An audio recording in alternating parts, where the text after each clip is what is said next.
Coach Double E here to talk about the deep body weight squat, one of the foundational exercises that all adult humans are capable of, even if not yet, because they were at some point in their life. Every human child squats as part of their natural movement learning progression. It's only by misuse and disuse and abuse that we lose that ability. So reclaiming your ability to sink down, hips below the level of your knees, keeping your feet flat and your chest high, squat, is vitally useful to reclaim.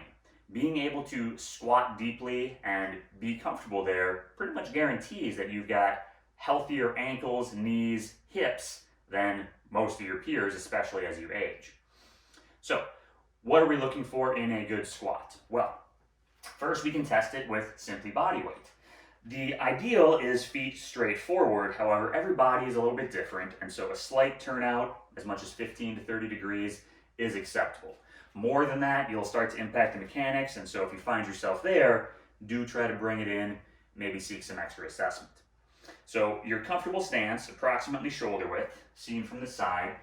Every squat starts with a hinge. That's a deeper topic for further discussion elsewhere, but basically it means your butt goes back before it goes down. To help send your butt back, it helps to reach forward. Once you've gone as far back as you can go, then we start to sink down. Notice that at this point, the knees start to track forward. That is acceptable. At the bottom of a good squat, the angle of the shin should match the angle of the torso. Feet should be flat, chest should be high. We don't want to be leaned over, we don't want to be off the heels. If either of those are the case, we'll want to employ one of the regressions. If you're capable of full squats, awesome. First, we want to be comfortable doing a lot of them. Controlling yourself down, standing fully, tucking the pelvis. A healthy and functional body should be able to do dozens of them, maybe have some energy cost, but not be broken by it. The other incredibly useful thing to do is to simply get comfortable in the bottom. And so whereas for strength, you would hold the squat just below parallel if you're doing a big heavy back squat, but with your body weight, it is totally safe to relax down as far as you're able. Now, I've spent years training people hanging out in this position, so I've got a pretty deep squat. Yours may not look like that at first, and that's okay. Being able to hold the squat and simply remain attentive to your breath is a great place for most people to begin. This is the basis of a popular squat challenge from Ido Portal, where he asked people to do up to 30 minutes of holding a deep squat every day for 30 days. Yeah, 15 hours of holding the squat. I don't recommend you start there unless you're able to handle it. I recommend that you start with what is tolerable, even if it's only a few breaths. Every time you spend time here getting comfortable, you are getting that much healthier and more mobile through ankles, knees, hips, etc.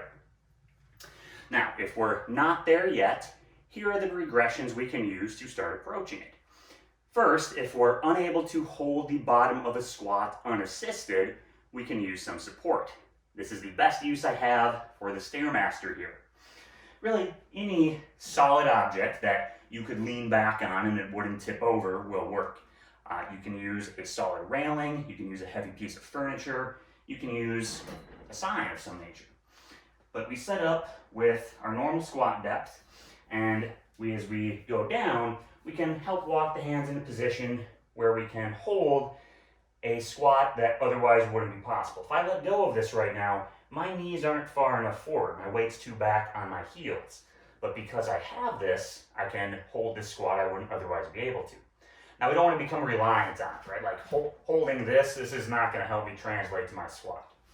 We want to be using the least we really need, working with the front of the shins to try and pull ourselves forward, keeping the heels down, lifting the chest, doing as little with the arms as we can, and still finding comfort, breathing calmly.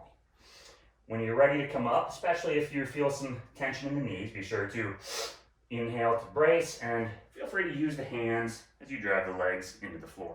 So that's how we can make a held squat more comfortable. If squats for reps are not quite there yet, we can use a surface. And so a chair or other elevated surface will work pretty well. Now, this is about as low a surface as I would recommend using. The higher it is, the easier it is because you don't have to squat as low. And so just these 4 or 5 inches below my knee, that means my butt's going to be about level with my knee. It's going to be that legal depth for a squat to count as a squat. And so midway down the leg or higher up, if you can do that, you may as well not use the surface. But as a way to get comfortable with it, really, really useful. So we stand with a little distance between the surface we'll be sitting to and the back of the calf. You want to be close enough that you can sit on it, but not excessively close that it's actually contacted. Every good squat starts with a hinge, so we reach way back with the butt, reach forward with the hands, and try to lower ourselves with control, like kissing a baby. Just enough pressure that you make contact, and if you need to, you can set your weight down and even sit up, but you really want to keep the feet rooted. We can use a small amount of momentum, but more importantly, a counterbalance for our weight by reaching, compressing forward. As you reach forward, you'll feel yourself start to leave the seat and the weight come to the feet, and at that point, pressing the heels down allows you to stand tall. If you want healthy, mobile, functional legs, you must be able to squat. I hope that these simple demonstrations help give you some ideas on how you can squat better. If you have questions or comments or need help, please feel free to reach out. I will be thrilled to hear from you and happy to help. Thank you for your time and attention. Peace, love, and strength, y'all.